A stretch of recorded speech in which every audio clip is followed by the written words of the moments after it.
ముఖ్యమంత్రికి నిజంగానే రాష్ట్రం మీద ప్రేమ ఉంటే గిదిగా చేయాల్సింది. ఒకవేళ ఈడ ఎస్ఎల్బిసి అనేది ఒకటి కొట్టకపోయింది, ఇది ఎస్ఎల్బిసి అనేది కూలిపోయింది. ఎస్ఎల్బిసి కూలిపోయింది. ఈ కూలిపోయినటువంటి ఎస్ఎల్బిసికి సంబంధించి ఇవాళకి 5 రోజులు అవుతున్నాయి. 5 రోజులు, 5వ రోజు ఇవాళకి. ఇప్పటిదాకా ఏ మాత్రం పని కూడా ముందుకోలే. కానీ రేవంత్ రెడ్డి మాత్రము ట్రైన ఢిల్లీకి వెళ్ళిపోయిండు. దేనికి వెళ్ళిపోయిండు? ఏం లేకపోతే నిజంగా తెలంగాణ మీద ప్రేమ ఉండి ఈ ప్రాజెక్టుల మీద ప్రేమ ఉంటే దాని మీద రివ్యూ చేయడమో లేకపోతే ఇంకా ఏదో మరి ఆనాక పోయిండు కదా, నిన్న మోడీ దాకా పోయిండు. ఎస్ఎల్బిసి కూలింది, దాని గురించి ఏమైనా మాట్లాడిండా? నాకైతే ఆయన ఇచ్చినటువంటి చిట్చాట్లో కానీ ఆ ప్రెస్ మీట్లో కానీ ఎక్కడ కూడా ఎస్ఎల్బిసికి మీరు సహకారం అందించండి ఆ కూలిపోయిన దానికి అని చెప్పేసి దాని మీద చర్చించినట్లేదు. కేవలం రాజకీయం మాత్రమే మాట్లాడుకున్నారు వాళ్ళు, రాజకీయ అంశాలను మాత్రమే మాట్లాడుకున్నారు తప్ప ఎక్కడ కూడా ఈ అంశాల గురించి మాట్లాడలేదు. ఒకవైపు ఏమో ఈడ 8 మంది చచ్చిపోరు మనోళ్ళు కారు కదా, 8 మంది ఇంజనీర్లు అలా, 2 ఇంజనీర్లు 6 కార్మికులు అలా చిక్కుకున్నారు. వాళ్ళు చనిపోయిర్రా బతికిర్రా, వాళ్ళ యోగక్షేమాలు ఏంటి, వాళ్ళ పరిస్థితి ఏంది, దాని గురించి చర్చ లేదు. ఈడ మంత్రులు ఏమో రోజుకు ఒక ఆయన ఒక తిరిగా మాట్లాడుతున్నారు. ఒక ఆయన బతికే ఉన్నారంటారు, ఒక ఆయన ఫోన్ చేస్తే కలుస్తుంది అంటాడు, ఒక ఆయన షెవ్ పెట్టింటాడు గోడకు, ఇంకొక ఆయన లోపడుకోదాకా పోయి వచ్చినా అంటాడు, ఆక్సిజన్ వస్తలేదని ఒక మంత్రి అంటాడు, ఇంకొక ఆయన మాకేం ఆశలు లేవిగా మేము మడ్డును తీసేసే ప్రయత్నం చేస్తున్నాం ఇంకొక ఆయన అంటాడు. అక్కడ పోతున్నటువంటి రెస్క్యూ సిబ్బంది ఏమంటున్నారు, అది ఏది ముట్టుకున్నా మొత్తం కూలుతట్టున్నది, సంవత్సరం పడుతుంది దిశ వరకు అని చెప్పేసి కొంతమంది చెప్తారు.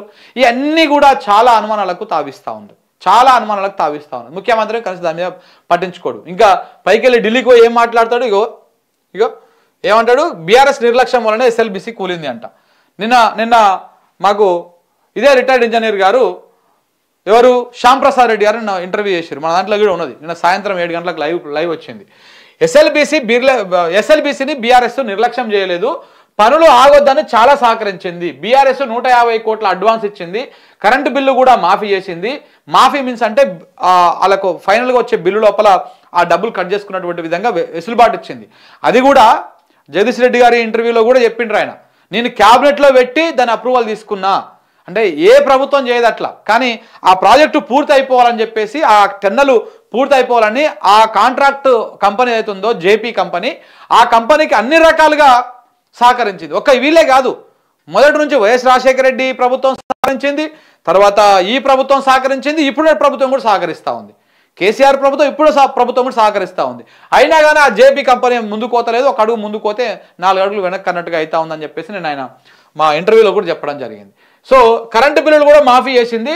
బేరింగులు పాడై పనుల్లో ఆలస్యం అవుతున్నది, కంపెనీ తీరుతోనే మొదటి నుంచి సమస్య. తెలంగాణ న్యూస్లైన్ తెలుగు ఇంటర్వ్యూలో రిటైర్డ్ ఇంజనీర్ శ్యాంప్రసాద్ రెడ్డి గారు నిన్న మాట్లాడినటువంటి మాట అది. రేవంత్ రెడ్డి గారేమో గత ప్రభుత్వం తప్పిదాల వల్లనే ఇటు జరిగింది. ఇంకెన్ని రోజులు చెప్తారు సార్ గత ప్రభుత్వం ముచ్చట? సంవత్సరంన్నర కాలం అయిపోయింది, జనం కూడా వినడానికి రెడీగా లేరు. మీరు ఇంకా గత ప్రభుత్వం అని చెప్తే వినడానికి రెడీగా లేరు ఎవరు, జనం కూడా. సో కాబట్టి ఇది తప్పు, ఆయన చేసేటువంటి ఆరోపణ తప్పు. అసలు దాని మీద అవగాహన లేదు ఆయనకి, ఇప్పటికీ అవగాహన లేదు రేవంత్ రెడ్డికి. అన్నటువంటి దేనివల్ల కూలింది అది, అక్కడ ఏం జరిగింది అనేది.